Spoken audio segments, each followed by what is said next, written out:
Okie dokie. Here we go. Good evening. Good evening, my fellow citizens. Tonight I want to speak to you. Nightside. Dan Ray. Danny. Let's get ready. Danny's ready to come get it. Nightside. The power of the night side.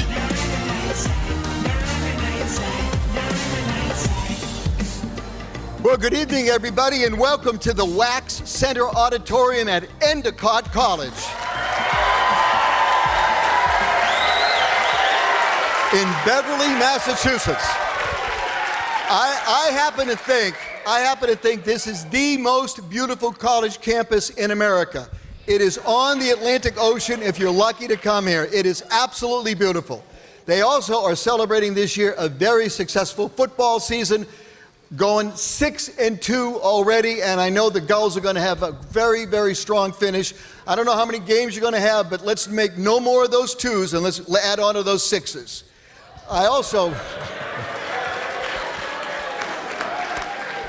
And for those of you who are thinking about going to a school in New England, there is no school in New England that has a better cafeteria than Endicott College. It's unbelievable. Anyway, we meet here tonight. I believe this is the fifth time that we have done a program called Talk the Vote. And I just would like to dedicate tonight's broadcast, both hours, to the memory of a great friend of mine, and certainly the man without whom this school would not be anywhere near what it is today, Dr. Richard Wiley. Dr. Wiley, as I think everyone in this audience knows, passed last spring. He was a giant of a man in many ways. Physically, he could have played on the football team, guys. Let's be real, okay? He would have really been a very good lineman, offensive or defensive. But more importantly, he was an educator, a builder, and a leader. So I just wanted to make note of him and his passing and what he has done for this school. This school once was a 2-year college for nursing. It now has 2,500 undergraduate students, 2,500 graduate students. It is one of the finest schools in New England, and all, I think, in large part, if not all, but certainly in very large part, to Dr. Richard Wiley. And again, I so wish he was here tonight. He regaled us with stories every time, and I certainly want to pass along our condolences to his wife, Mary, his beloved wife, Mary, his family, his own family, as well as his Endicott family. We meet tonight on another terrible day for polite political discourse in America.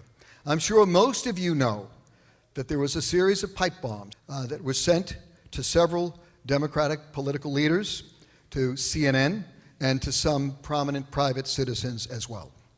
For more than 11 years, Nightside, or as we call it, North America's Back Porch, has been a program dedicated to civil discourse where reasonable people can disagree reasonably. And that's what we will do tonight. And I would hope all of you would join with me in denouncing threats and violence from any direction politically, in any direction politically. It must end in the United States and certainly in Massachusetts. And I hope you'd agree with me on that.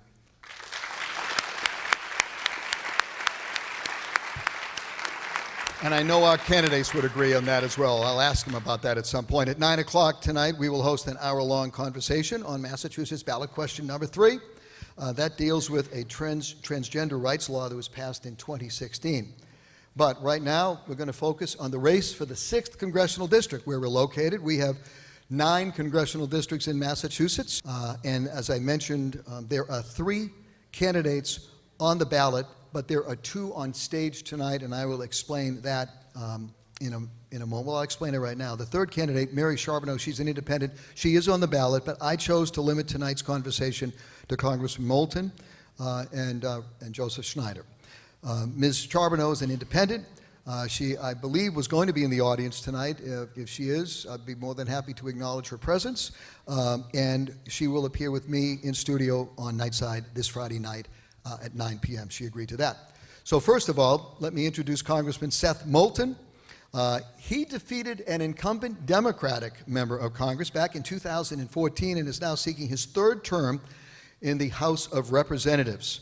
Congressman Moulton is on the right side, not saying politically, but on the right side of the table, On the left side of the table is the Republican candidate in this district, Joseph Schneider. Like Congressman Moulton, both of these men distinguished military records. Mr. Schneider came to America as a political refugee from Romania many years ago.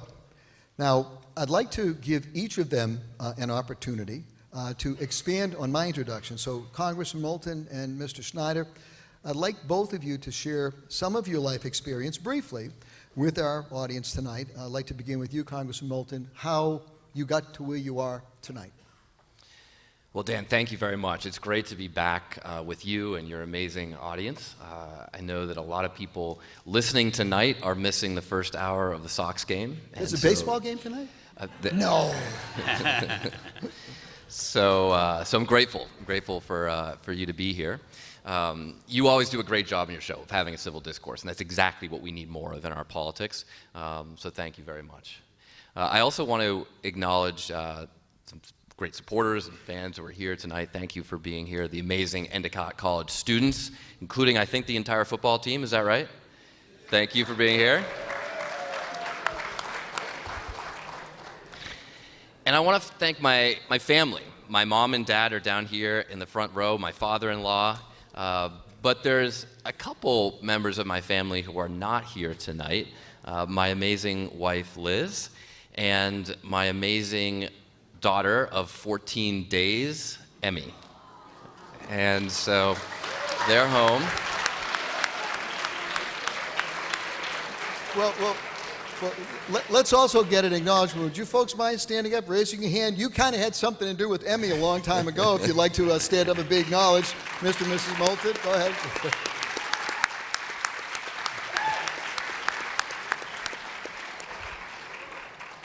Yeah, I mean, the question is, how did I get here? It certainly started with mom and dad right there. But I want to say a quick word about Liz and Emmy. I mean, first of all, we're all Red Sox fans.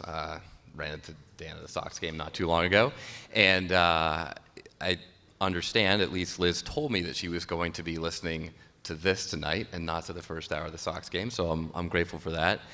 And as any of you out there know who are parents, it's quite an amazing experience to have a son or daughter for the first time, as I'm just learning. Emmy is my firstborn child. And it really brings into focus the responsibility that we all have. Not just as a father to make sure that I raise her, but that we all share as citizens in this country, where we want our kids to have a bright future. And although I'm very proud of the work that my team and I have been able to do in the district, the constituent services work that we do every single day, we've just last year returned over $700,000 to constituents in this district, closed 900 cases of people who come in and just need help getting their veterans benefits or getting their Social Security checks.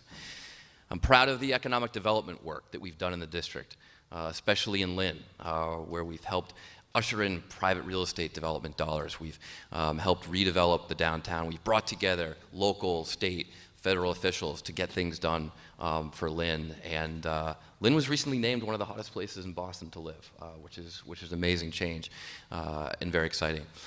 I'm proud of the work we've done with fishermen up in Gloucester. I'm proud of the federal grants that we've been able to deliver to firefighters. There's a lot of work that we do every single day that makes a difference to people in this district.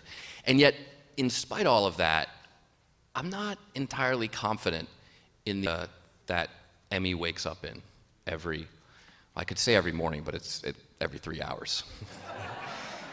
And that's something that you mentioned, Dan, that this country is at a time in our political history when we don't have a civil discourse, when there's a lot of cynicism rather than hope and optimism about our politics and about our future, when there's deep divisions in our country, where some people are doing exceptionally well, where an awful lot of people are struggling to get ahead. And that's not the world, that's not the country that I want to leave for my daughter. And so we need people who are willing to stand up to the political establishment. We need people who are willing to stand up to their own political party, to take on party leaders, not just by running against incumbents like I did in 2014, but by standing up to our current party leaders, as I do when I disagree with Leader Pelosi, or when I was very outspoken about my disagreements with President Obama. And we need that on both sides of the aisle. We need people who are willing to stand up to President Trump, not just among Democrats, but among Republicans as well, to call him out, to act as a proper check on the executive branch in government. That's part of our responsibility as members of Congress. Because having that courage to be leaders who are willing to tackle the tough challenges of today is not something I see enough of in Washington. And that's why the other thing that I've been doing over the past couple years, besides all the work we've done in the district, is helping to bring a new generation of leaders to Washington by going across the country to find people who have records of public service, who are going to serve this country with courage and conviction and principle to uphold the values in our Constitution. And that's been an important part of my work for the people of this district too. I often say when I go to town halls, I think one of the most important things that I can do for the people of this district is get a new generation of leaders in Washington on both sides of the aisle. And so thank you very much for your support. It is an honor to be your public servant in this district. And I'm going to work hard to earn every one of your votes, whether you're a Democrat, Republican, Independent. Maybe you're someone who doesn't even want to vote, who hasn't voted in the past. But if we can convince you to come out and get involved in politics, that makes a difference. And that's exactly what my opponent has done. And speaking about your opponent, Congressman, we got to get him involved all right, in this conversation for a second. Thank you. Joseph Schneider, I did a brief introduction. You're a businessman, but you also have a military background, as Congressman Moulton does. I'd like you to just expand a little bit on how you got here and maybe a little bit of what your vision is, and then we're going to go to commercial break, and I'm going to come back with questions. Go ahead. Thank you very much, Dan. First of all, Seth, I'd like to congratulate on you becoming a father. That is the greatest experience any individual can have, is to be a parent. I have 3 sons, and I'm very proud of them. So I would like to congratulate you on that. Second, as a resident of Beverly, I'd like to welcome you to Beverly. Thank you for making the trip from Salem. I know it's a long way to go, but I appreciate it. It's always good to be in Beverly. Thank you, Joe. Thank you. And third, I want to wish you happy. I assume I heard that today is your birthday, and so I want to wish you a happy birthday. Present, right? To be here at this debate. Thank you. So I appreciate that. I don't know how we missed that, Joe. I didn't know that. Thank you. I'll just give you a caution. When I turned 40, someone gave me a T-shirt that says, "Do not trust one over 40." So just be a little careful. I would also like to thank, I have 15 people working on our campaign, but it's really a family affair. I have 2 of my sons are working full-time, supporting me since the beginning, my son Evan and my son Powell. And I also have other friends that have been longtime friends that have been supportive of this campaign. My friend Tara, who's also my finance director and operations director, and my friend Chanel Brown.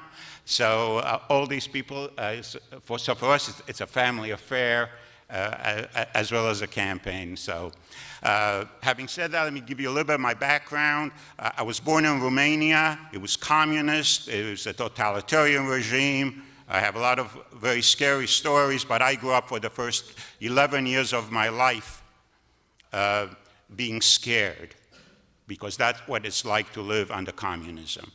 I emigrated to the U.S. I was able to get here legally when I was 12. We had to wait a year till our visa was approved because we had relatives already here, so it was family reunification, but they had to guarantee that we would not become a burden of the state, so that if we could not find a job, they would be able to take care of us, and had to prove that, to the government before we were allowed into the country. I was very fortunate to come here. I grew up in the Bronx. I then went to West Point, and after West Point, I became an infantry officer, airborne, ranger, and I worked my way into Special Forces, which is the Green Beret, which mission was to liberate the oppressed, and that was my principal goal when I went to West Point, is to fight communism and bring liberty to oppressed people. After the active duty, I served for another 8 years in the reserves, also in Special Forces units. But I went to Harvard Business School. I earned an MBA. I then went for a year at the Kennedy School of Government. I then ran out of the GI Bill and I ran out of money, so I put my PhD dreams on hold and started working, and I became an entrepreneur, built a number of companies, created hundreds of jobs, sold a company to a division of General Motors. I was recently at a award dinner at Harvard Business School had here in Boston for Steve Pagliuca, who is a part owner of the Boston Celtics. And I reminded him that he applied for a job with my company. I don't really remember if I offered him a job. He didn't. He ended up now working with me. He ended up going for some other company called Bain. I don't know. And I think he did okay for himself. But over the years, I've hired many, many people. I've trained many people. Many of them have their own businesses now, so they in turn have created jobs. And I think that, professionally has been really my proudest achievement. I'm a father. I have 3 sons. My oldest son is a West Point graduate, served a tour in Iraq with the 82nd Airborne Division. My nephew is also a West Point graduate. He served 2 tours in Iraq. He's a doctor, as a combat doctor. And in my family, I have another son who's an Air Force veteran. So my family, we believe in public service as an obligation, not an occupation. Mr. Schneider, I hate to interrupt because we're going to get to know both of you more. Both of you now, I know, at Harvard Business School, both with the military background. Hopefully the audience has a little bit better understanding of both of your backgrounds, which are very similar, but yet very different. And I want to get to questions, and from my producers, we'll break it at the bottom of the hour because I'd like to get at least one question in. And this is an important question. I would like each of you to comment on the divisive political atmosphere that we now find ourselves in today. How can we get back to normal while simply without just, I don't want either of you to simply attack the excesses of the other side. What can we do proactively to bring this country back together? I'm going to start with you, Joe Schneider, with that question. And I'm going to ask you to give me about a minute or so, if you could. Okay. Well, I would say that Seth and I probably agree on many, the fact that we're in a great country.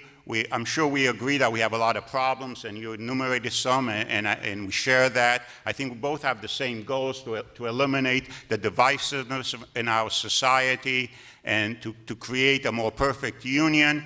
But how do we do that? What can we do? But the point I want to make is that we have very different solutions. No? And my solution, my belief is that the cause of our problem is the very corrupt and dysfunctional political system that has evolved in America that really accentuates hyper-partisanship. That's how you raise money, that's how you make your point, that's how you energize your base. So unless we terminate this permanent political class and the bureaucracy that they support and supports it, we will never be able to move America forward. And your future, the telling signs in America today are really very dangerous in terms of our direction, in terms of our social mobility, in terms of economic security. And my number one priority is to enact term limits, because that is the only way that we are going to take the influx of money out of politics, the power of special interest over our political life, and give power back to the people. So, Joe, under your suggestion for term limits, how long should a member serve in Congress? Well, give me a number. One term would be ideal, because then there would be no money in politics. Then it'd be true democracy, the way the Greeks envisioned it. A realistic number, if you would. So a realistic, it's for the debate. I would say probably in the end we should have 2 terms for the Senate and 6 terms for the House, so it's an equal amount of time. Well, that's good news for Congressman Moulton, because he's only going for his 3rd term here, okay? Congressman Moulton, I'm going to get you for about a minute or so, if we could, before we got to go to break. What can we do to change the atmosphere? Because I know Democrats can attack Republicans, Republicans can attack Democrats. What can we do to change the whole atmosphere in the not-too-distant future? Because I think we're going down the wrong road. We are going down the wrong road. And right now, it's hard to even just have an honest debate in Washington. And You know, some people put it to me this way. They say, Seth, you know, why is Congress so stupid? I mean, how can Congress, you know, not believe in climate change or something like that and just have the courage to just sit down and have an honest debate about that issue and talk about the solutions to address it? And after being there for just a few years, my observation is that most of my colleagues are pretty smart. And what's lacking in Washington isn't intelligence, it's just courage. It's the courage to speak the truth, even when it might not be popular with your voters back home. It's the courage to take on really tough challenges, like climate change, like immigration, that need people on both sides of the aisle to come together to get real solutions. So that's why I'm going out and trying to find leaders who are willing to show that courage to stand up to the political establishment. I'm supporting an amazing group of candidates, all veterans, who are running in key swing districts across the country this year. They're all first-time candidates. They're all running to make a difference. They're all running against people often who represent the political establishment. And that kind of leadership that they've shown in their prior service in the military is exactly the kind of leadership that we need more of in Washington. Well, I certainly would agree with you, and I think Joe Schneider would agree with you. We could use more veterans on both sides of the aisle because they've worn the same uniform, they've worked together, and if they can work together in the military, maybe they can work together in Congress. Absolutely We right. have to take a break. I have some questions, a couple of more questions. Again, check out the folks with the little placards, the red and the blue placard, okay? Elena and Rachel, get their attention, and you can ask questions. We're going to come right back here to the Wax Center Auditorium at Endicott College for more of this edition of Talk the Vote on Nightside. Welcome back. We are on the campus of Endicott College in Beverly, Massachusetts tonight for a conversation with Congressman Seth Moulton and Republican challenger Joseph Schneider. We will take questions from the audience. I think we're not going to do phone calls tonight because I want to give people who have come to this theater the opportunity, this auditorium, the Wax Center Auditorium, a chance to ask questions. Gentlemen, what I'm going to do is we're going to try to tighten up your questions, your answers just a little bit. I'm not going to put a time limit, but I'm going to ask you to tighten them up a little bit. Congressman Moulton, you talked about the difficulty of immigration and finding a bipartisan solution of some sort. We have the caravan from Central America still heading north. They're saying 7,000 strong. If, in the likely event, President Trump were to call you and ask you, what should he do? What advice would you give him on the caravan? Well, first of all, it's pretty significant that Republicans have controlled every arm of government in Washington for 2 years right now, and our president does not know what to do. He doesn't know what to do about this caravan because despite having Republicans control all arms of government, they haven't fixed our immigration crisis. They haven't fixed it. And it's a great example of a place where we need Democrats and Republicans to come together because we need secure borders as a country. We should all be supportive of secure borders. We're also a nation of immigrants. You know, Joe told his story about being an immigrant. I mean, my family, they were immigrants several generations before. We're a nation of immigrants. Immigration has always made us strong, but we should be promoting legal immigration. We should all be supportive of legal immigration. It helps our economy. It helps our education system. It makes our communities richer. We should give opportunities to kids like the Dreamers, who were brought here through no fault of their own by their parents and have grown up in our communities, are Americans in every regard except for that piece of paper. And Republicans, Democrats, independents, people on all sides agree that we got to give them a chance. We got to give them a chance. So there was a Senate-passed comprehensive immigration bill a few years ago that did some of these things. It actually strengthened our borders. It put undocumented workers on our tax rolls so that they are paying the taxes that all the rest of us are paying. That actually helped reduce the deficit, or would have helped reduce the deficit if it were passed. And it gave a pathway to citizenship to folks like our Dreamers. That's the kind of comprehensive immigration reform that we need. And I saw this when I went down to the border recently with some of the candidates that I've been supporting. We spent, we didn't go for a press conference and a 5-hour visit. We spent 2 days on both sides of the border. We met with Customs and Border officials, with ICE officials. They all said the system is broken. We met with asylum seekers and refugees, and we spent some time in Juarez, Mexico, at a house for deported veterans. Think about that. Deported veterans. That's a term that shouldn't even exist. I met with a 10-year veteran of the United States Navy. He'd served on several destroyers, working in the depths of the ship in the engine room. Proud history of service to this country. His parents were legal immigrants. His sons and daughters are all Americans. He doesn't have any family in Mexico anymore because he was brought to this country as a young child. But just because he didn't get the paperwork done when he was in the Navy to formalize his citizenship, he got deported after getting a DUI. Now, a DUI is a bad thing, but I've got colleagues in Congress who have DUIs, right? And those are the good ones. And those are some of the good ones. Look, So great the system overview. is broken, Okay. and we need bipartisan A great solutions to get it overview, done. but if Donald Trump said, Seth, you still haven't told me, what should I do with that caravan? They're getting closer every day. What should he Well, do they with should that be 7,000? So if they come to our border, they should be processed like other immigrants who come to our border. And that means that if there are people who are legitimately seeking asylum, which is allowed by international law, because they're not coming here to take our jobs, they're fleeing for their lives from the gang violence in countries, then we should allow them to come. Let me see if Mr. Schneider If there are agrees. criminals, we should prevent them from coming, but that's exactly what we need to do. Let's see if Mr. Schneider agrees. Mr. Schneider, the same question. Donald Trump heard you're running for Congress, and he said, I got to call that guy. He's West Point, Harvard Business School. And he's an immigrant. He came here as an immigrant. What should I do if I'm Donald Trump about the caravan? Well, I just want to make a comment. Those are great words, Congressman. However, the reality is that the Democrats had control of both houses of Congress and the presidency under President Obama, and they did absolutely zero about immigration, an issue that they claim they care a lot about. So it's not a Republican problem, it's a Washington problem, because they do not want to address the immigration issue, and there are a lot of reasons for it. The Democratic Party supports the concept of sanctuary cities, which to me it seems that what the Democrats are arguing for is that the legal system in America, the laws that they pass, it's like a smorgasbord, like going to a restaurant, a buffet. I'll take this law, I like this one I don't like. There is a way in America, in our system, that if you do not like a law, you elect people, you change the law.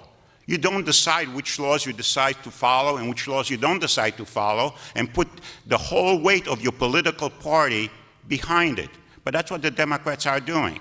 There have been attempts to reach a bipartisan solution, but we haven't had one because the Democratic position is to resist. No matter what the Republicans put on the table, the Democrats will resist. The only thing that they will agree upon, and maybe we'll talk about it later, is when it comes to spending your money. On that, they can find common ground. But when it comes to any other issue, especially social issues, they resist. And I do not, I've been to California recently, and you drive and you see 10 cities of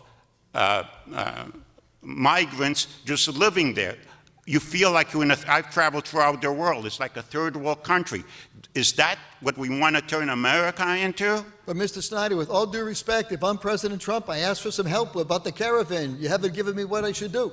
I would definitely stop this unfettered migration that is coming in America, and there are technical means to do it, to create physical barriers. To do that, I think this idea of the wall, has gotten this political moniker and symbolism, because there's no way that, there's been lots of attempts. I worked in the defense industry. There have been lots of attempts to build walls over the last 20 years, and both the Democrats and Republicans have supported it because it meant business for their donors. So there's lots of activity, but you don't put a wall in Texas, in the middle of Texas in the desert, because no one's going to cross there. But you do need to put physical barriers. Physical barriers work. They work in Israel. They stopped the Intifada there that killed thousands of Israelis, thousands of people. The equivalent of that in America would be 50,000 Americans. Mr. Schneider, I want to bring it back to America here. I'm going to ask both you and the Congressman a very specific question here. I would like to hear from you, Mr. Schneider, one serious issue with which you and President Trump are in disagreement. I I totally disagree with the president's tone, and because I think it's highly divisive.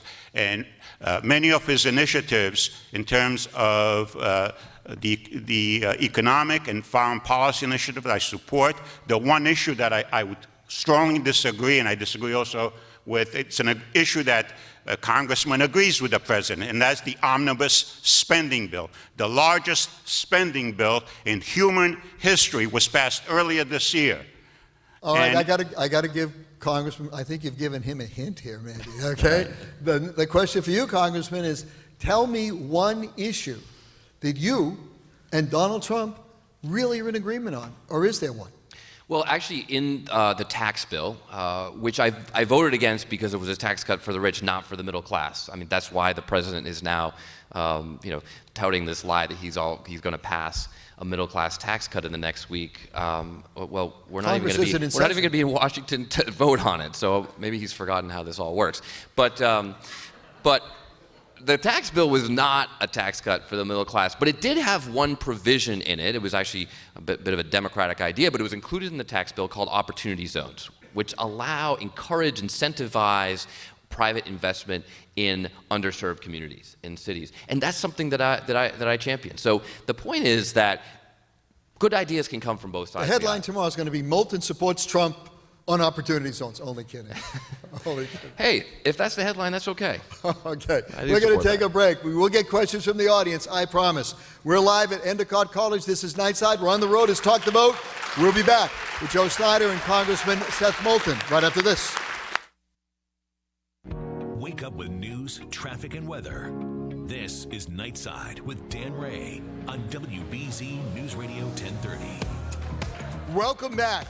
Welcome back, everyone. We are broadcasting live tonight, Nightside, live on the road, Talk the Vote, here at Endicott College in Beverly, Massachusetts. We're going to go to the audience. I have questions. I could ask questions all night long, but I got to get the audience involved. So we're going to go down here. Elena, you have someone who's going to ask us a question. Please stand right up and try to make the question as direct as you can. If you like to stand, that's okay. And maybe just give us a first name and where you're from. Hi, my name is Jill. I'm from Swampscott. Since Judge Kavanaugh was elected to the Supreme Court, my question is about women's issues, especially about women having the choice, their own decision about their reproductive health. Can you please tell me your decisions on these issues and where you feel? Thank you. I think Roe versus Wade is still the law as far as I know. I checked the paper this morning, so I think for now we're okay. Gentlemen, and they're not in the Senate, but I want to know what you feel about the whole question of choice. Look, I think the government should stay out of your bedroom. And I think that women deserve to make their own health care decisions. That's the quickest answer we've had today, Congressman. Can you match that in brevity? I would say that the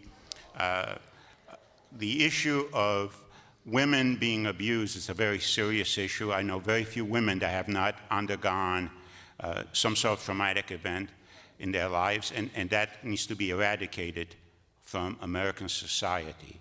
Do you want to comment on abortion? I think that was her question primarily. And well, I think they're related. I think it's a women's issue. Sure, go ahead. I think the issue on abortion has already been decided by the Supreme Court. I believe that we need to follow that. I'm a libertarian when it comes to my social views. I don't think that the government has any role in telling people what personal decisions they should make. So that is my answer. On almost any issue, the government should have no role in making decisions that people should be making for themselves. Okay, pretty similar answers from both. Is Rachel, you have a question over here, Rachel? Yep. Person would stand up, identify themselves, and direct the question you directed to Congressman Moulton or to Mr. Schneider. Both will have a chance to react and respond. Go right ahead, sir. Hey, Josh from Endicott College. It's a question for both of you. Housing is really expensive on the North Shore, and I know both in HUD and in the Senate they're throwing around ideas to help reduce the cost of housing. Do you guys have any ideas for how to get at that? I would say one of the problems with being in the resist movement is that Massachusetts hasn't had a seat at the table, certainly since the Republicans have controlled Congress, because the Massachusetts congressional delegation has been entirely Democratic, even though you could say 30–40% of the people in Massachusetts vote for Republican all the time, unless they're governor, then they vote 60%. But Massachusetts has a number of Republicans, but given the fact that this state is so gerrymandered, there is no chance for a Republican to win an election unless they have a specific program and plan and they're a qualified candidate. So I don't believe that with that, specifically to your question, Massachusetts really was disadvantaged in the last tax bill because of all the ways that they rewrote it, as well as other states that are heavily Democratic. And that's because the Democrats weren't at the table.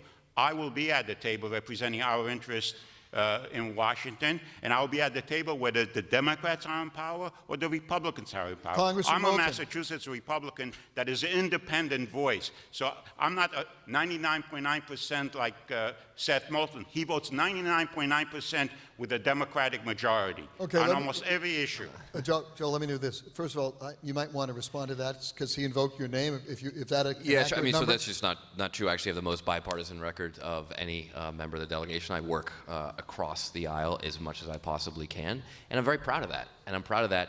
And one thing Democrats have done, though, with housing is we have stood up against the Republican cuts to housing assistance. Because you're right, a lot of people are not able to realize the American dream of owning their own home, of being able to just pay rent today on places like the North Shore. And another thing that we have worked on a lot in my office is improving transportation access on the North Shore so that even if you have a job someplace like on the South Shore, you can live here and you can commute back and forth. Because a lot of people, for right now, for example, if you live in Lynn, where housing is less expensive, it's just hard to get to.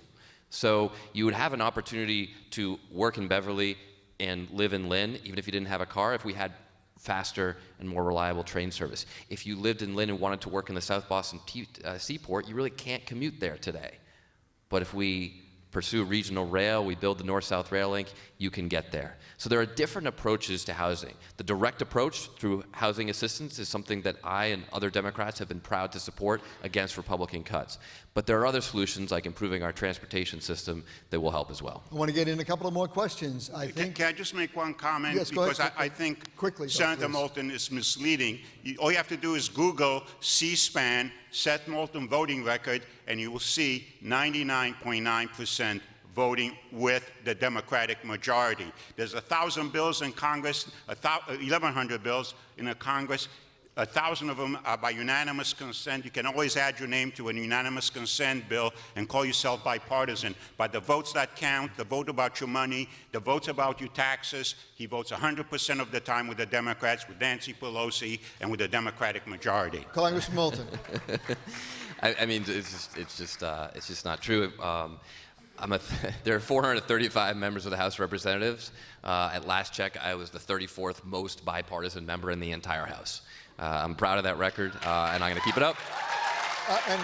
And by the way, since Mr. Schneider invoked your name twice and talked about Nancy Pelosi, you're going to support Nancy Pelosi if she becomes the leader of a majority party again on November 8th? I am not. And I've been very public about that. I have respect for her service. I mean, she's the first woman to become Speaker of the House. I mean, she's had truly historic political achievements in her career. But I think it's time for a new generation of leadership in the Democratic Party. All right, I think it's time for another question. Let's go to Elena here. Can I comment? Can I comment on Nancy Pelosi? Very quickly. I'm assuming you're not going to vote for Nancy Pelosi. No, it's not a question of voting for Nancy. I'm teasing, Mr. I think the difference between me and Seth, I want to change the system. I want to put term limits. Seth wants to put younger leaders to stir the same rotten soup and expect different results just because they have a younger ladle stirring it. That's not going to change anything. The same amount of money, and he's the second largest fundraiser for the Democrats in Congress, and he got elected the first time around because dark money, Citizens United money that we don't know where it came from, over $500,000 came in to sponsor his campaign. So he votes for all the special I don't want to interests. take sides, but he unseated an incumbent Democrat. Yes. Okay. He votes for special interests. That's it. He can be incumbent Okay, Democrat, good enough. incumbent Republican. You did special unseat an interests are incumbent special Democrat, interests. correct? I did. And they gave him $8 million. And he votes their way. He can talk all he wants about bipartisanship, but he votes 100% of the time for special interests that fund him. All right. It was a just Democrat, right, that you beat? It was, yes, 18-year incumbent that I defeated in 2014 Fair enough. to get here. And by saying that we need to be more bipartisan, that he was too partisan. But you know, the criteria I've used to support the amazing veterans who are running across the country is not their age. Many of them are young, but it's their leadership. It's people who are principled leaders. That's what I've been looking for. But I will say, to the point of young people, you know, when you look at the United States Congress, it doesn't look like the students in this audience. There are a lot of young people in America who don't have representatives in Congress because we don't have any younger members. And so one of my favorite things to do as a representative of this district is to go and speak to high school students. And I end every talk by saying, if I'm still here when you're old enough to run against me, you should. Because we need a new generation of leaders in our politics, and we need to make sure that young people have a voice in our politics as well. We're going to try one more question because we have precious little time, and we're going to go to Elena. We've got to be very quick, sir. Very quickly. Sandy from Swampscott.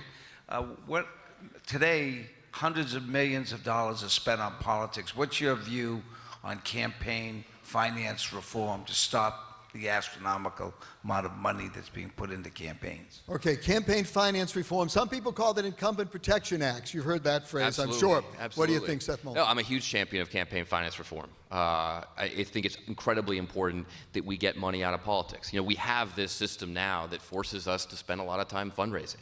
And it's not a good use of my time. It doesn't help me do the job of representing you in this district. There's so much work that I want to do every single day with the fishermen in Gloucester, with economic development in Lynn, with so many good people in this district who deserve public servants who don't have to worry about raising money.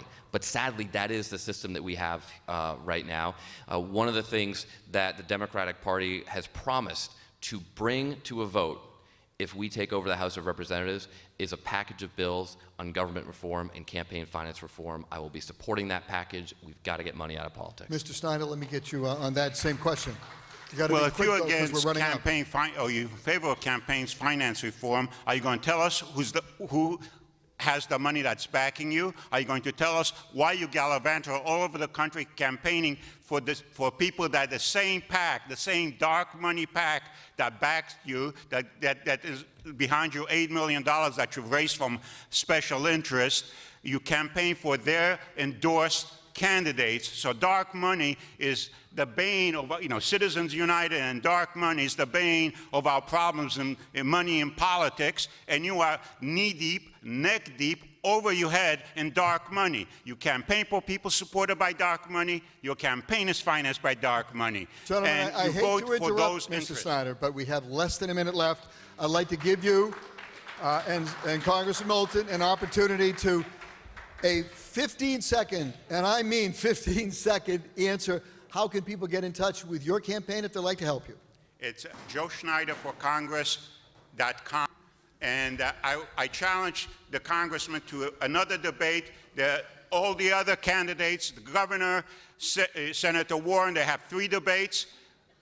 Seth Moulton has refused any other debates. This is the only occasion he's accepted. There have been other attempts to have debates. Well, he refused to have a debate with me. I'm very glad he's Seth Moulton politically is here scared. tonight. He was courageous in combat, but he's politically scared. Mr. Schneider. Congressman Moulton, how can folks get in touch with your campaign or with your office? So www.sethmoulton.com. But if you do one thing, Google Women Rising. Google Women Rising. It's an amazing video about the new leaders that I'm supporting in Congress. Google that, watch that video, see what new leadership can do for this country. Thank you. Gentlemen, thank you both very much. It has been a spirited debate. I think there's a clear distinction We will be back after the 9 o'clock news with a very spirited debate on transgender rights. Question 3 on the ballot here in Massachusetts. Thank you very much, Mr. Schneider, Congressman Moulton. Welcome back, everyone, to Endicott College in Beverly, Massachusetts. Hour number 2 of this edition of Talk the Vote. It was a spirited debate, spirited conversation in the first hour between Republican Joseph Schneider and Democratic Congressman Seth Moulton. I suspect this hour might be pretty spirited as well. We're going to talk about ballot question number 3. Now, in order to get to ballot question number 3, I thought I was actually going to read, a pretty good synopsis of what the question is all about. I think it's a pretty balanced synopsis. It's out of Boston.com from earlier this month, actually late last month. It was written by Nick DaCosta Klippa. And so I'm quoting someone else's words, but I think it's a pretty good explainer about a ballot question that some people might be confused by. So let's proceed first, and then I'm going to introduce our guests. In 2016, Massachusetts enacted a milestone transgender rights law, ensuring that individuals could use public restrooms and locker rooms according to their gender identity.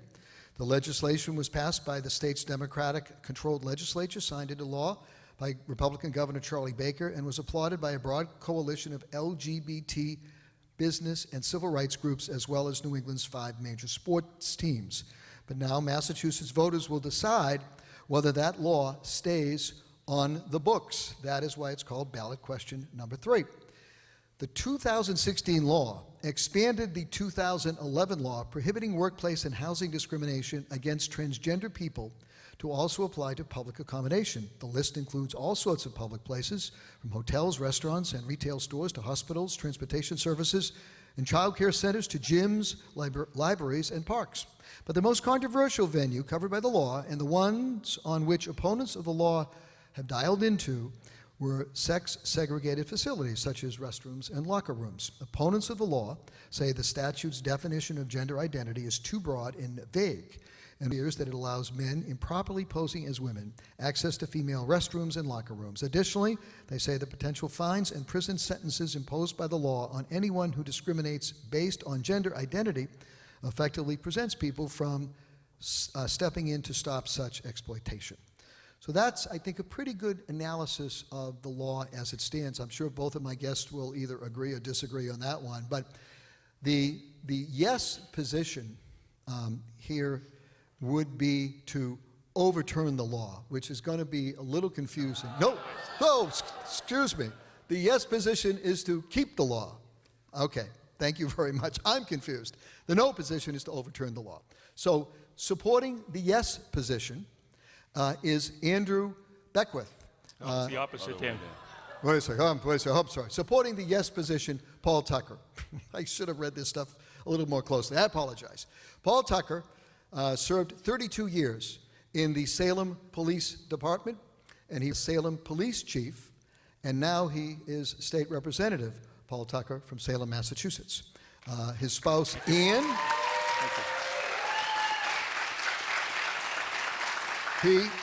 Paul and Ann are the proud parents of 3 children and 2 grandchildren. He is a graduate of the Massachusetts School of Law.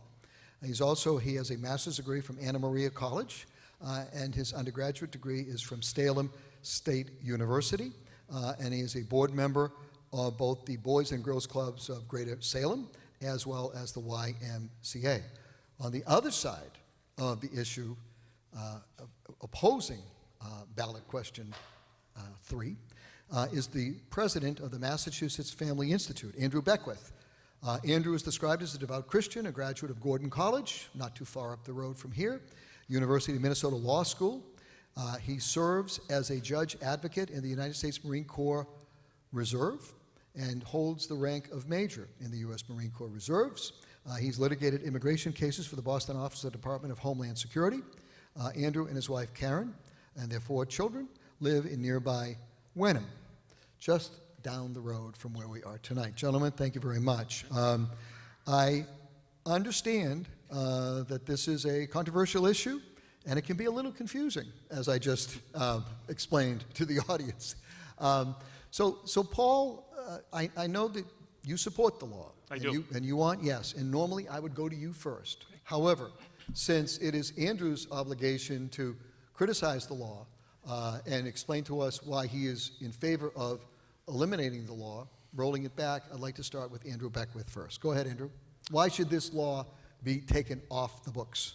Sure. We worked with a coalition of volunteers in the summer of 2016 to collect over 50,000 signatures of Massachusetts voters in order to repeal this law, because we saw when this law was passed that it is overbroad, has a vague definition of gender identity, and effectively it allows any man at any time to enter any woman's restroom, locker room, shower, homeless shelter, changing facility, as long as he claims to identify as a woman. And that puts women and children at risk.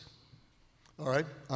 Paul, I know we're going to get deeper into the details here, but why should this law stay on the books if it is as bad as Andrew has just suggested?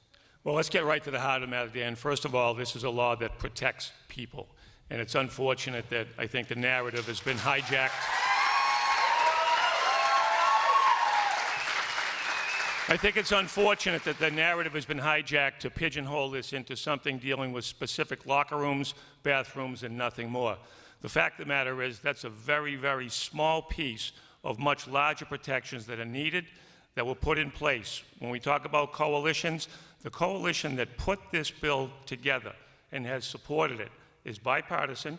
It includes Governor Baker, Lieutenant Governor Polito, who, by the way, both have personally donated to the Yes on 3, not their campaign funds. They've personally donated. And most importantly, and I say this as a former law enforcement official, 34 years, 5 as chief, and for 21 years, I held the position of what's called the Chief of Detectives. I'm proud to say that the Massachusetts Major City Chiefs, of which I was an executive board member, and the Massachusetts Chiefs of Police, along with thousands of businesses, sexual assault prevention advocates, Jane Doe, have come together in a true coalition to call this what it is. It's a protection, it's needed, it says that transgender people matter. Andrew Beckwith. Okay. What I want to ask, and I can tell the audience, I'm going to ask you to be expressive, not a problem, but again, don't take as much time maybe from the positions here. I'm not suggesting you not applaud, but I'm just saying you don't have to applaud every time Paul speaks. Andrew, well, I don't know if you've got some supporters here or not, but they can applaud as well. Go ahead, Andrew. We're well behaved. So in 2015, the Massachusetts Commission Against Discrimination, my case in point, the Massachusetts Commission Against Discrimination in 2015 said to the state legislature that they already have the authority to protect individuals against transgender discrimination in public accommodations because of the interpretation of state laws for sex discrimination, which they see as including gender identity. So the only area that is different with this law now are the bathrooms and locker rooms and showers, because under existing sex discrimination law, there is an exemption for sex-separate spaces. It is not unlawful sex discrimination to say you have a men's room and a women's room. But with this law, it says that when a biological man enters a woman's space and the woman objects because it makes her feel uncomfortable or unsafe or violates her privacy, she can go to jail for objecting for up to a year or be fined upwards of $50,000 if she refuses to let the man enter. Now, the law's been in the books for at least a year? 2 years. 2 years. 2 years, okay. Yeah. Have there been any prosecutions that you're aware of for what you're expressing a concern about? None that I'm aware of yet, but as you can imagine, one of the challenges we face is that people are terrified to speak out against this law. There is a spa in Moulton, Massachusetts, where a man wanted to get a Brazilian bikini wax, which is a rather intimate procedure, waxing his male genitalia. And he was very specific with the female spa owners that he still has male genitalia despite identifying as a woman. The female spa owners of that spa declined to do that service because he was a man and they didn't want to touch his male genitalia. But because he identified as female, he filed a claim with the Attorney General's office for discrimination in a public accommodation. And the way this law works, he'll win. And he'll force those women to touch him in a way they're uncomfortable with or potentially lose their business. Paul Tucker? Well, Dan, thank you, and I appreciate that. And one of the great things about this forum is the ability, really, in front of your audience and the live audience, to really bust some of these myths. So let me just take these, if I may, one at a time. Sure. The first is the Commission Against Discrimination having jurisdiction here. Let me say this as a police official and as an attorney now for some 18 years. The Mass Commission Against Discrimination, they do great work. They're a great agency. Their decisions do not come anywhere close to the force of our Mass General laws. And I'll also say that I had that same question that Andrew raised, so I took it one step further. I actually wrote a letter to Attorney General Maura Healey, and she wrote back a letter that I shared with my colleagues exactly saying that the MCAD decisions, it's a good agency, they do good work, they simply don't have the force of law. Point number two, and I've heard this a lot when it comes to the opposition on 3, that somehow that if you see something, say something, that you're going to be jailed and go to prison and pay a $50,000 fine. I would ask people to take a step back and think about that from a common sense perspective. Does it make any sense at all that if somebody made a report to the police that they're going to be fined $50,000 and jailed? Here's the facts. The facts is that the underlying civil rights laws of over 35 years ago contemplate fines, and they do so only if there are multiple complaints, multiple violations, and multiple adjudications that these were found to be true over a 7-year period. People are entitled to their own opinion. They're not entitled to their own facts. The fact is that that's a red herring. That fine is over a long period of time adjudicated. Let me give Andrew a quick response to that. So it's $10,000 for the first incident, and it's up to $50,000 if there's 3 incidents within 7 years. So the long period of time is how long you have to do 3 incidents. You could do 3 instances 1 week. For example, if I'm taking my daughter to swim lessons at the Beverly Y and she's changing in the girls' locker room and I see a man approaching as I'm waiting outside in the hall for her, and I stop him and prevent him from entering and say, "Excuse me, sir, if your daughter's done," that's potentially $10,000 right there. If I do it, Monday, Wednesday, Friday, that's $50,000. That's how the law works. Before we break, I got to ask you, Paul. He talks about the bikini wax case. I've read about that. Please but do. I want to give you a So let's chance to get the respond to facts that. on that, Dan, again. So a transgender woman, from my understanding, went to a spa, asked for a manicure. No, asked for Brazilian bikini wax. Men and women have fingernails I've got and the toenails. complaint right here. Yeah, it's for Brazilian bikini wax. Okay, let him finish and then you can respond. Thank you, Dan. It's my understanding that there was a discussion about a manicure, and there was some discussion back and forth. Let's be clear.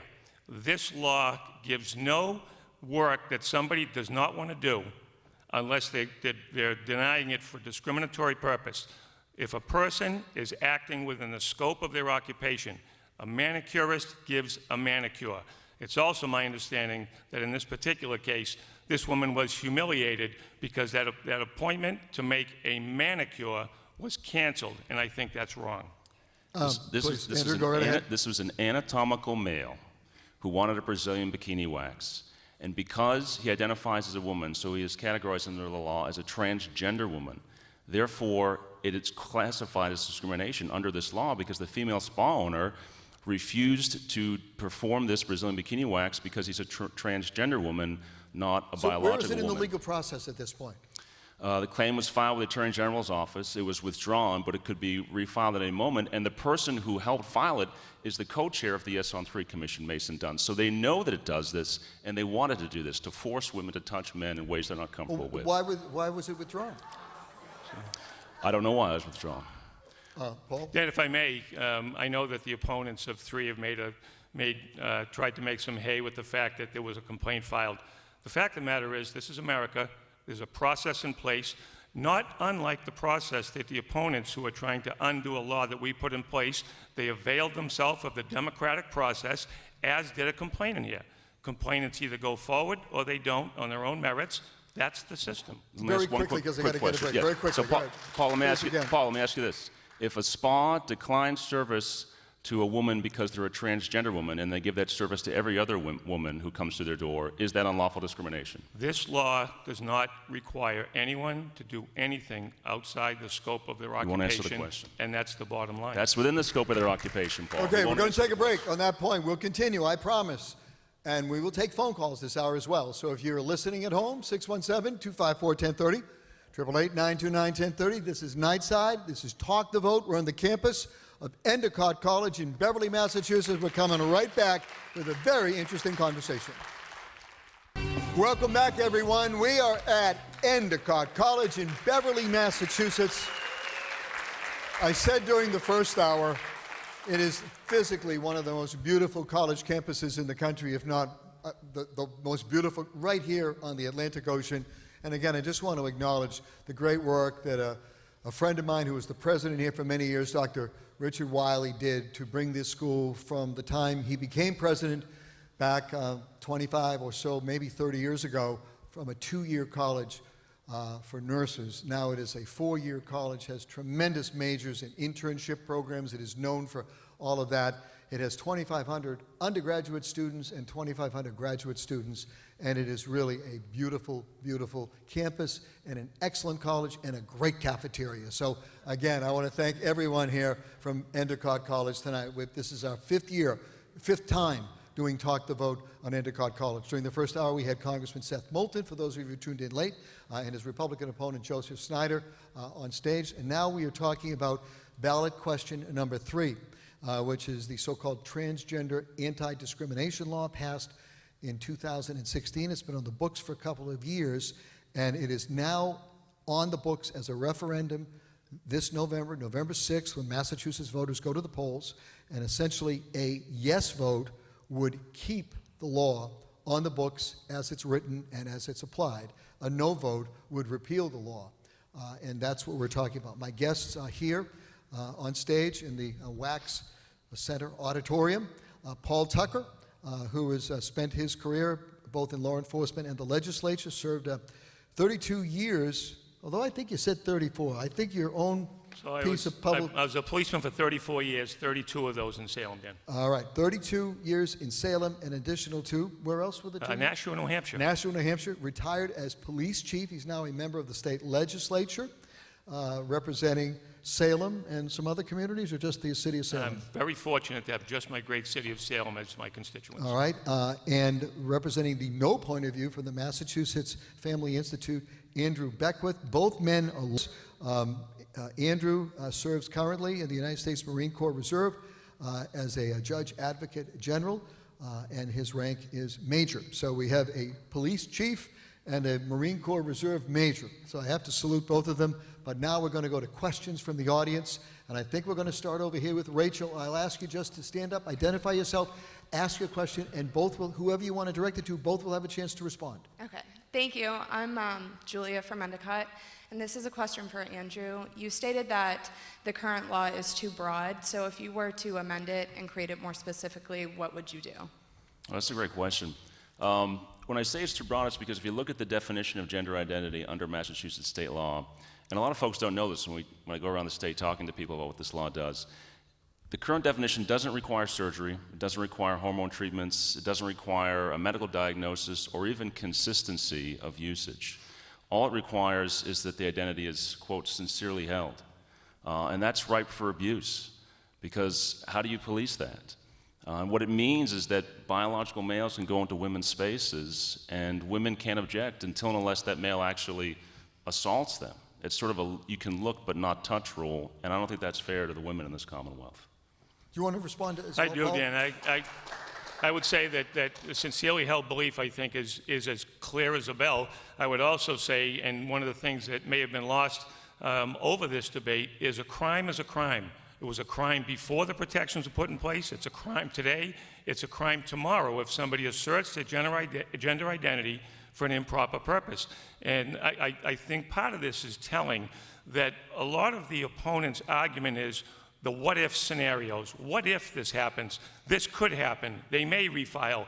I'm waiting for the first case where it says somebody used a gender identity for a less than sincere belief and committed a crime and actually asserted that as a defense. I've been looking. I haven't found it. We're going to take a quick break. We went a little long in the first segment. We're going to take a quick break, get right back. More questions from the audience. And Rob, back in the control room. We'll also take some questions if folks want to call in at 617-254-1030. Dan Ray, live, Nightside, Talk the Vote, Endicott College in Beverly, Massachusetts. We are coming right back right after these messages. Ray, WBZ News Radio 1030. Yes, indeed it is Nightside with Dan Ray. It is Talk the Vote, but we are out of the studio tonight, and we're delighted to be here on the campus of Endicott College in Beverly, Massachusetts, and we are talking about ballot question 3 in Massachusetts, and we're going to continue along with questions, and I think we're going to go over where Rachel is. Rachel, we have a question right there. Please feel free. Yes. First, thank you, Dan Ray, for WBZ Nightside. I have listened for about 10 years and learned so much. Thank you. My name is Patty, and in the town I live, we have folks ODing in bathrooms. It's not safe. I would like to say that I have proudly voted no. Could someone just explain to me why this is safe for women and good for the public? Okay, I think that's going to go to Paul Tucker initially. Yeah. Paul. So thank you for that, and we appreciate that. Even when, as Congressman Moulton said earlier, sometimes we can have a difference of opinion, as long as that opinion is based on fact, and I think that's part of the reason why we're having this here tonight. We should not carve out exceptions of who we protect. We protect everyone, and when we start taking people out of our community, these are folks that use the same hotels and restaurants and health and hospitals and buses. When we start carving out that we're not going to protect a certain group, I think society has lost its way. Our Attorney General has put in very specific guidelines of how to handle these issues, how to handle any complaints. She's cleared up a lot of this. And I think that as a police officer for a long time, my very first and foremost issue and things I want to do is make sure that people are safe. When we look at a community, the police chiefs of your community know it better than anybody else. They know the people that live there, new and old. They know the streets. When uniformly across the board, the police chiefs of Massachusetts, from small towns to the largest cities of Boston, Springfield, and Worcester, are in support, this is to protect everyone, whether it's in a restroom, a hotel. I think it's a sad indictment when prior to this law, a transgender person could work 8 hours in a restaurant and then get seated at a table and be refused service because of their gender identity. This law is put in place. It's been in place for 2 years. There's been no uptick at all in any issues, whether bathroom or otherwise. And I may add, Dan, that some of your listeners may have seen a front page story in the Globe about a month or so ago about a study out of UCLA, the Williams Institute, a nonpartisan, peer-reviewed study that came out and said that they could not find any difference in the communities that had protections in place and those that didn't. They found no difference, and I think that speaks volumes. This is something that they took neither side. They took a plain look at the facts, peer-reviewed. It stood up to all of the studies, and I think that when we look at that, that's another reason of many that we need this protection. I'm sure Andrew Beckwith wants to respond to a variety of the points that just made. Andrew? Sure. I'd suggest everyone who has a phone, go ahead and Google the name Debbie Moccia, M-O-C-C-I-A, Debbie Moccia. That is one of over a dozen aliases used by a man called Paul Charbonneau, who is a level 3 registered sex offender. He was just arrested at Merrimack College this past week up in Andover for trespassing. Now, he's got a number of convictions for sexual assaulting children, and he has a habit of exposing himself in public. But because his current alias that he's using right now is a female identity, this law says he gets to go into any woman's bathroom, locker room, shower, changing facility, or homeless shelter in the Commonwealth. And I think that's terrible because it puts women at risk. And Paul, you not only voted for this law, you voted down an amendment that would have prevented level 2 and 3 sex offenders from using this law. How do you justify that? So, if I may, Dan, a couple of things. Yes, sir. Well, I think the most important thing that Andrew said were 2 words: arrest, convictions. And I think that the law, a crime is a crime. If this person, however many aliases, it's clear that for the behavior of this individual it has led to a number of arrests. Now, to the second point, and I've heard this, it's a great soundbite, when you hear that the legislature refused to include sex offenders in this law. Here's what I say to this. This law covers everyone. It makes no sense to carve out somehow that sex offenders or somebody else, old people, young people. This law covers everyone. If anyone, for an improper purpose, asserts gender identity, they're subject to the penalties. They will be penalized, and in the case that Andrew brought up, it sounds like multiple arrests and multiple convictions. Andrew, go ahead. You were a police officer in Salem in 2012, and I'm assuming, right? Yes. And in 2012, the city of Salem passed an ordinance that said registered sex offenders level 2 and 3 cannot go in public parks. So you were okay with that, I assume? That's not true. I think what you, and I don't mean to correct you, but I think you're referring to the city of Lynn, and that was struck down as unconstitutional. No, it's the city of Salem, and the city of Beverly has ordinances preventing them going into areas. Sure, go right ahead. I was the police chief. I would know if that ordinance was even proposed. I can tell you on its face, it's unconstitutional. It was the city of Lynn, and it was ruled unconstitutional. Well, look, we prevent Andrew? registered sex offenders Period. from going near schools, right? Because of the potential for danger. Well, you asked me specifically about this, Andrew, and I can tell you as the police chief in 2012, no such ordinance was passed. In fact, the ordinance that we did pass was the protections for everyone, and we proudly passed it by unanimous vote of the city council. So you have no problem. So Andrew, if you'd like to pose the question hypothetically. Again, just to be clear, there are spaces where we as a society, as local governments, prevent registered sex offenders from going because of the potential for danger, correct? So there may be some individual restrictions placed by judges on individuals, but I don't know of any law that specifically says they cannot go in a certain place.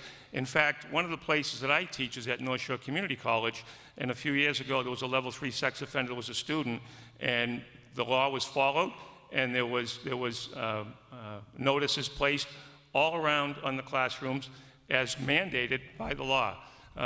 Again, that was the attempt that you brought up. That was Lynn.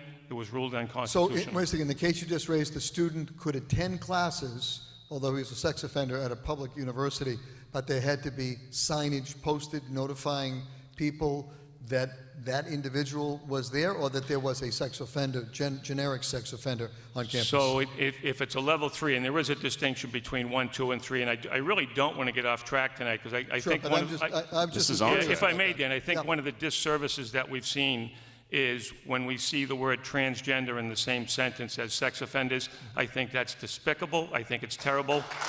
I have sat with the families that have transgender children.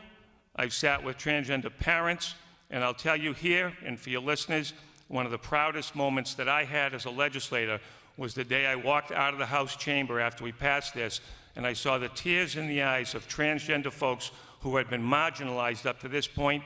They finally felt like they were part of society, as they should be.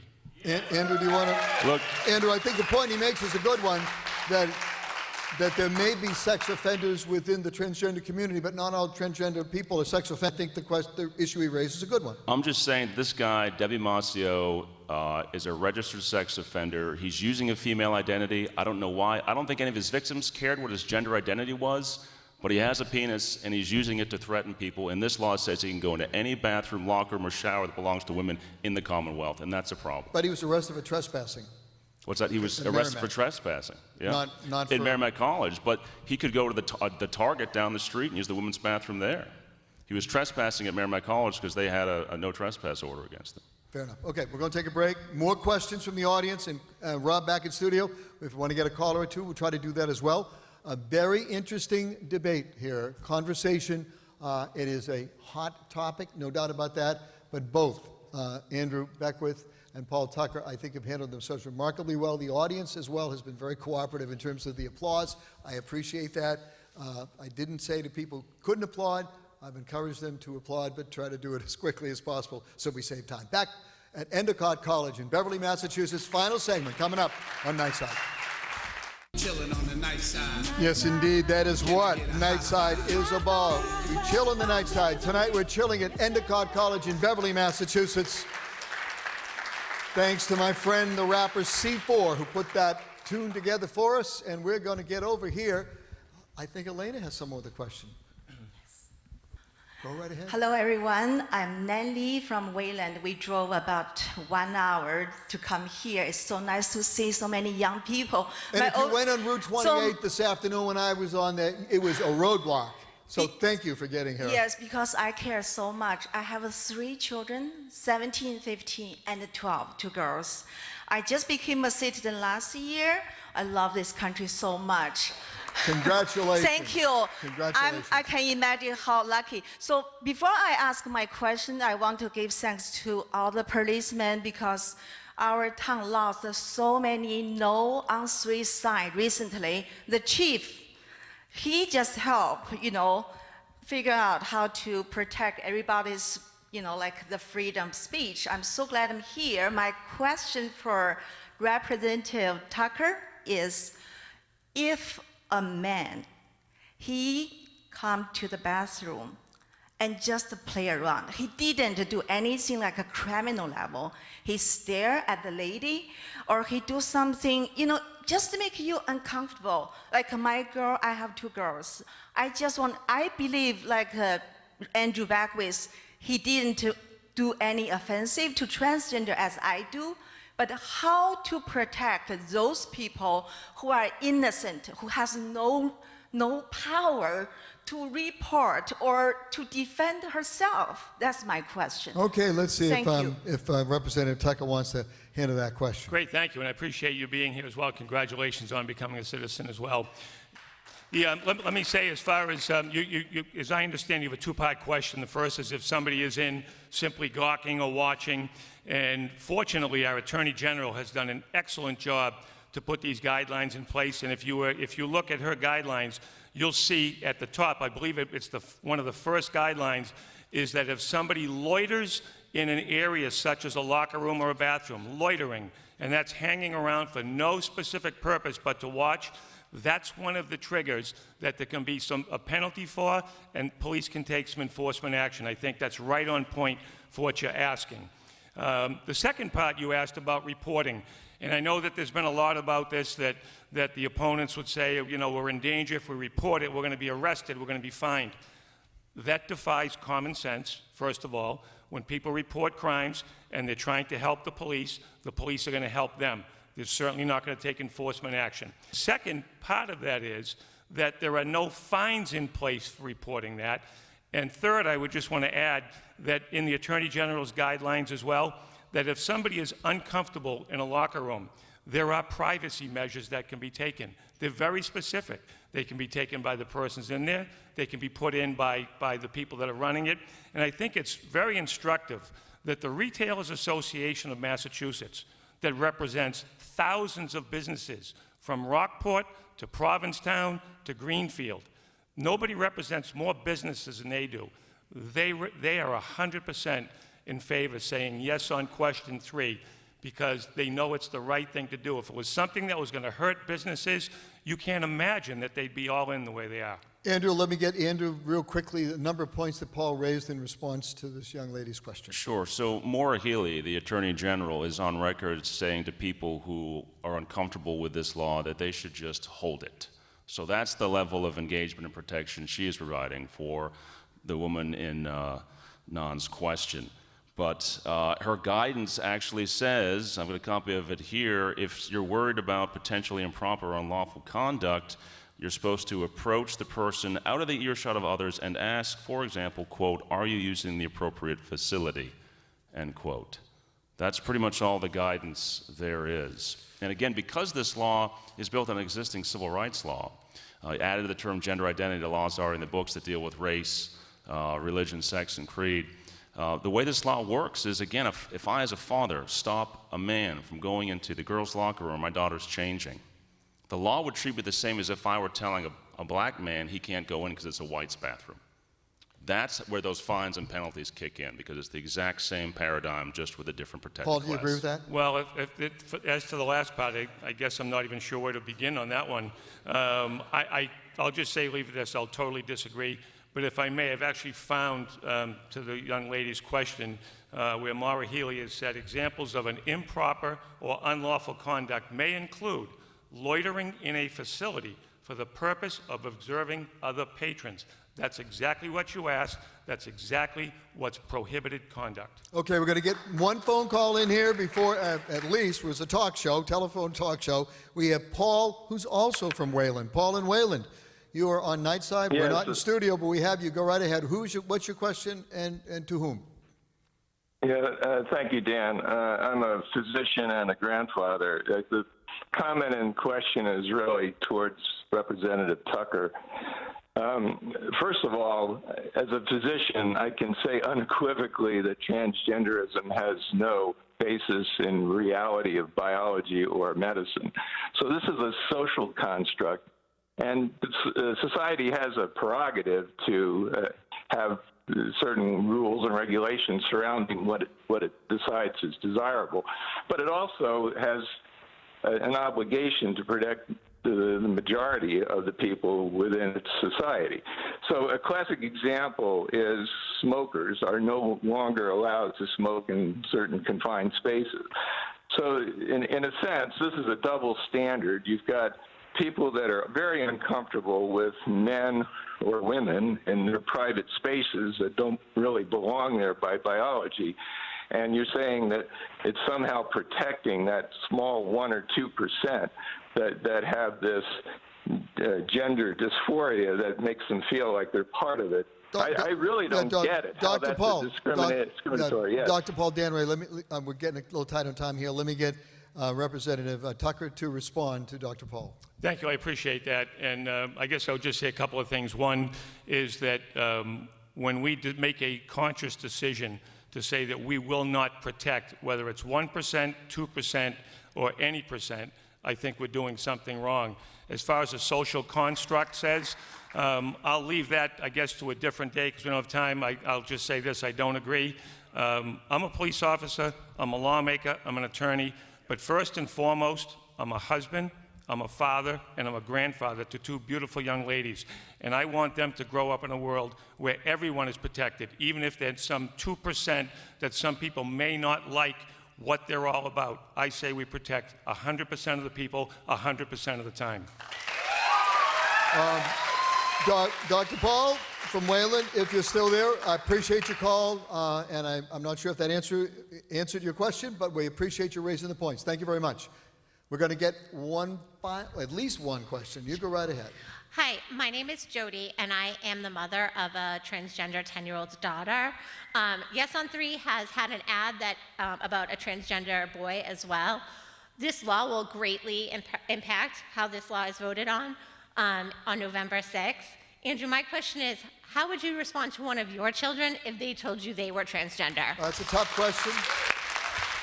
It's a tough question, but I think it's a fair question. Andrew, what would your response be? You know, I've seen that ad. And look, just to be clear, I think when this law is repealed, people will continue to use the facilities that make the most sense for them. What will be different is that my two daughters, for example, who are daughters who have female bodies, when they go into a woman's space, if a male body comes in, they will have the right. They will have the right. That's my job. Go ahead. They will have the right to object. You know, I'm on this campaign to protect privacy and safety. So, as I've said before, the existing law in Massachusetts prior to this law being passed already covers gender identity discrimination. I guess the question that the woman asked, Andrew, would be if, in the event that you had a transgender child, would that change your view towards your position on this law? No, it wouldn't. If one of my sons or daughters said to me that they thought they were a daughter or a son, I would, hug them, tell them I love them, and reassure them that our family believes that every child is made in God's image, male and female in His image. Okay, fair enough. We're getting towards the end of the time here, so what I'd like to do is to give each of you an opportunity to let folks know how they could get with you, with your campaign, with the efforts to support your side. Again, Paul Tucker, with the Yes on 3 campaign, you want folks to vote yes I do. to Thank keep you, the Dan, law and- on the books as written. Yeah, and thank you. And if I just may add that given what's coming out of Washington now, where they're trying to define transgender out of existence, state laws are the front lines. And on the front lines of the Yes on 3 is www.freedommass.org. Let's start the fight here. If Washington wants to define transgender out of existence, we can stand up.